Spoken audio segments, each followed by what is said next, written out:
The movie begins after humanity is devastated by war. The only survivors are the inhabitants of Chicago, who band together to form a separate state. To safeguard their citizens, the city's founders erect a protective wall around its perimeter and organize society into distinct groups. These factions are based on 5 fundamental human virtues. The erudite prioritize logic and knowledge, while the Amity focus on cultivating the land. Members of the Candor faction uphold honesty and justice above all else, while the Dauntless faction serves as protectors. The soldiers of Dauntless guarantee security within the city's walls without exception.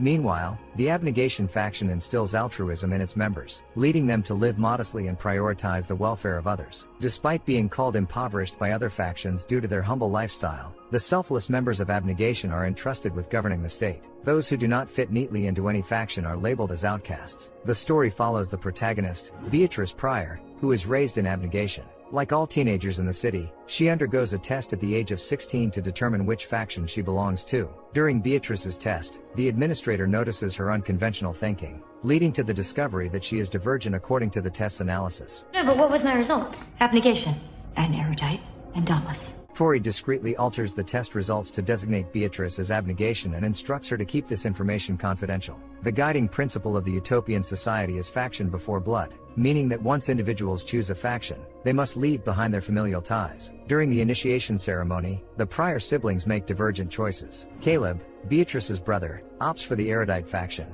while Beatrice herself selects Dauntless, the faction that has captivated her since childhood. This decision marks her transition into a new family. Casting a final glance at her parents, Beatrice joins her fellow Dauntless initiates as they ascend the metal beams to street level from the subway system. With some hesitation, she leaps into the last train car, where she encounters Christina, a fellow transfer from the Candor faction. Together, they disembark onto the roof of an unfamiliar building. Their arrival is greeted by Commander Eric, who explains that the only way to enter the compound is by taking a leap of faith. Beatrice volunteers to go first, earning some derision as her bold decision surprises those who expect selflessness from her. Upon reaching the ground, she is assisted by a fellow Dauntless member, still shaken from the fall. Struggling to introduce herself, Beatrice seizes the opportunity to adopt a new name, choosing Triss amidst applause. As the recruits descend into the faction headquarters, they are separated into those born into Dauntless and those who transferred. The former group is led by instructor Lauren, while the latter, including Triss and Christina, remain under the guidance of a scout named Four. Christina can't resist teasing him about his name.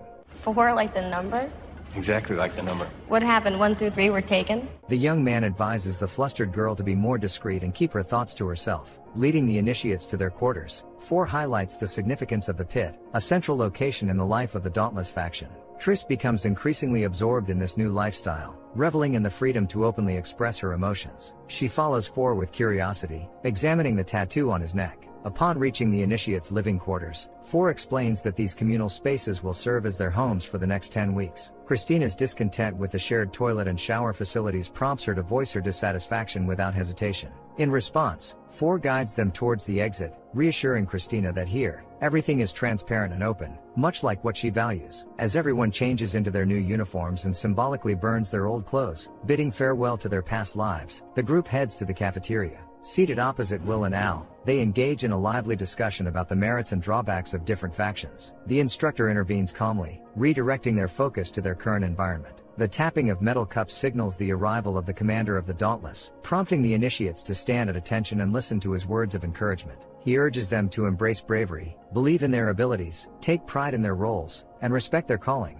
The crowd erupts in cheers, lifting the initiates onto their shoulders. The rigorous 2-stage training regimen emphasizes endurance, strength, and precision, while also teaching the initiates to confront their fears and become resilient. Competition fills the air, particularly when sworn enemies find themselves in the same room. Eric's harsh and uncompromising training style stands in contrast to Four's approach. In one training session, Eric pits the first and last jumper against each other in a sparring match, emphasizing its importance. Caught off guard, Triss takes several blows and soon loses consciousness. Eric reveals the final scores, with Triss's name near the bottom, making her realize that her chances of being cut from the program are high. To lift Triss out of her despondency, the group decides to get tattoos as a distraction.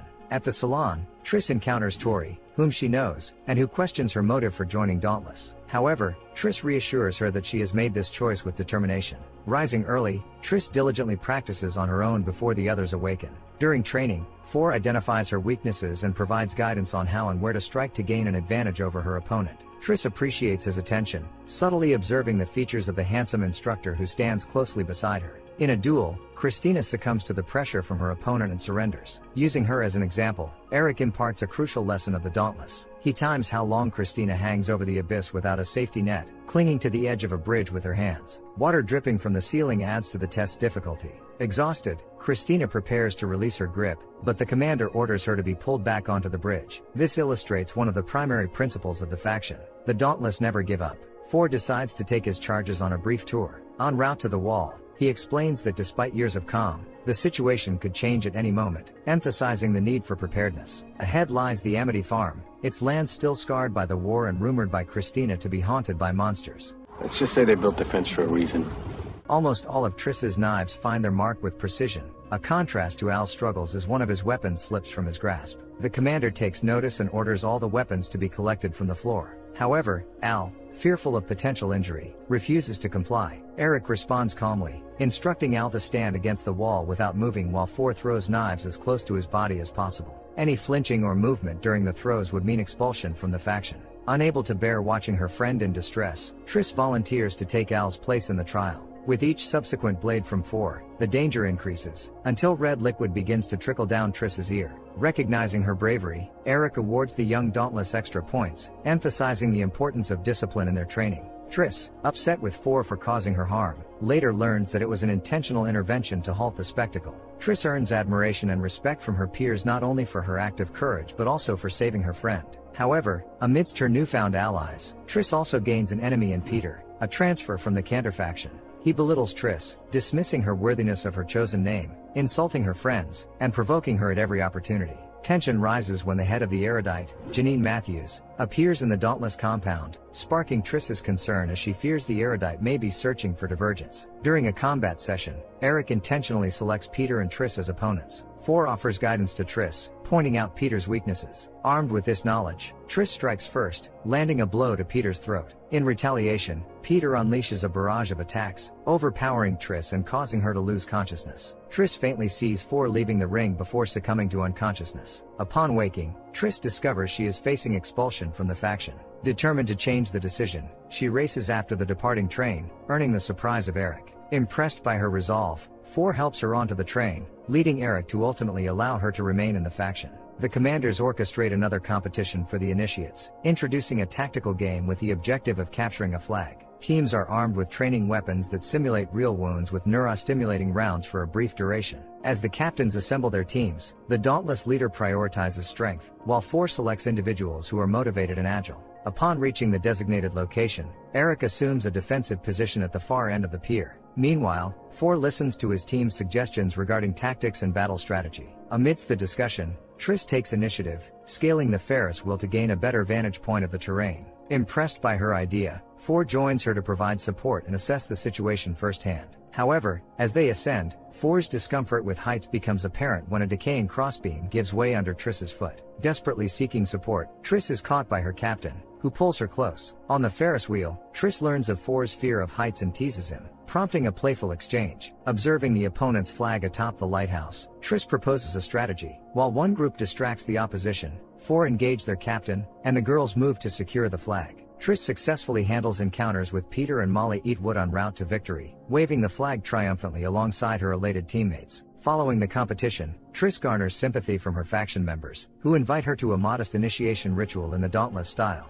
Attached to a steel cable, Triss experiences the exhilaration of flying over Chicago, barely managing to contain her adrenaline rush upon landing. Ford congratulates Triss on her victory, commending her bravery and courage. Having surpassed the first stage, Triss now faces new trials ahead, symbolized by rising above the red line. When the Dauntless venture into the city for their assignments, Natalie Pryor seizes the opportunity to meet with her daughter. Overjoyed, Triss embraces her mother and confides in her about her secret. Mrs. Pryor confirms Triss's suspicions that she is indeed a divergent, cautioning her to be wary of the Erudite and subtly suggesting that the psychological test can be manipulated. As Triss enters the office, she witnesses Molly Eastwood being escorted out, appearing disoriented and detached from reality. Following Molly, Triss undergoes the simulation under 4's guidance, urged to exhibit courage. In a trance-like state, she confronts her deepest fears, realizing they are merely illusions. Upon regaining consciousness after 3 minutes, Triss's swift resolution leaves 4 puzzled, unable to comprehend how she manages to overcome her phobias so rapidly.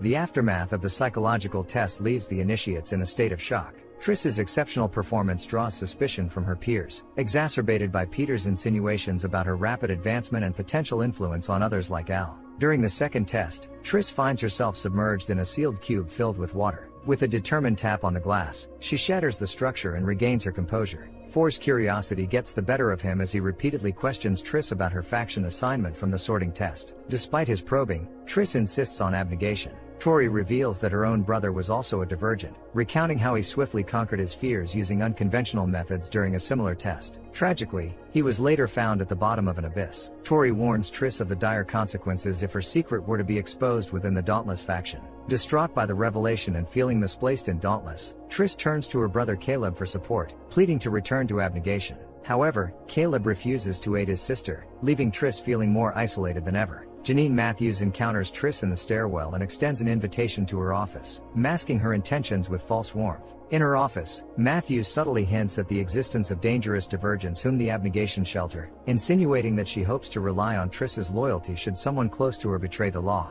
Triss is escorted home by Matthews' chauffeur, but her return is marred by a violent attack at the Dauntless stronghold. 3 assailants, including Triss's former friend Al, attempt to throw her off a cliff. Recognizing Al among her attackers, Triss is saved by 4, who ensures her safety until morning.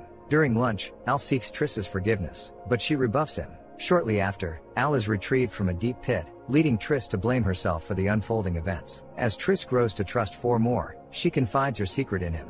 4 suggests training her to confront her fears as a Dauntless, rather than as a divergent. Through this process, Triss learns that a person's number of fears is reflected in their chosen name. Observing 4's final fear, Triss realizes his true identity as the son of Marcus Eaton, leader of the Abnegation faction. Rumors of Marcus's abusive behavior towards his son Tobias, known as 4, are confirmed, contrasting with Triss's father's lifelong denial of these rumors. A cozy evening leads to an intimate conversation between Triss and 4. Triss asks 4 to reveal the tattoo hidden beneath his shirt, tracing her fingers over the 5 faction emblems. Expressing his desire not to be confined to a single identity, 4 reveals his aspiration to embody bravery, selflessness, intelligence, honesty, and kindness. He acknowledges the need to work on kindness, embracing Triss and sharing a passionate kiss.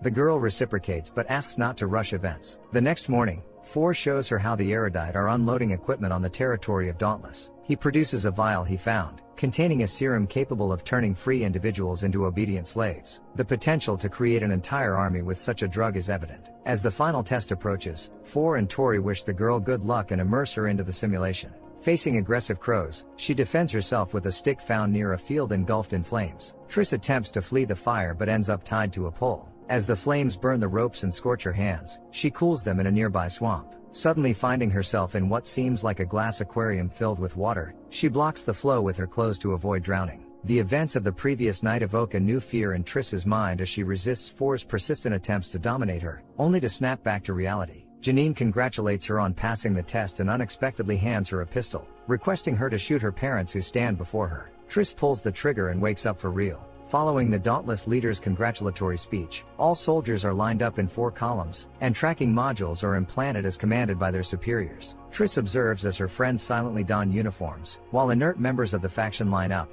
awaiting orders. When one of the Dauntless rebels questions the gathering, he is met with a fatal bullet to the forehead. Triss realizes that the neuroleptic doesn't affect the divergent organism and, to preserve her life, carefully mimics the behavior of the others. As everyone is armed and loaded onto the train, Triss finds 4 and questions whether he's under the drug's influence. Catching sight of each other, they share a sigh of relief and grasp hands tightly. The train arrives at Abnegation, and the Dauntless crowd conducts a thorough search of every house, herding faction members into one central location. Triss and 4 locate her parents' house, where they manage to evade the soldiers' raid. On the streets, they encounter Eric and his accomplice. The Dauntless leader arrogantly confronts his longtime rival, relishing in his perceived dominance over him. Assuming him to be docile, he points a gun at his head,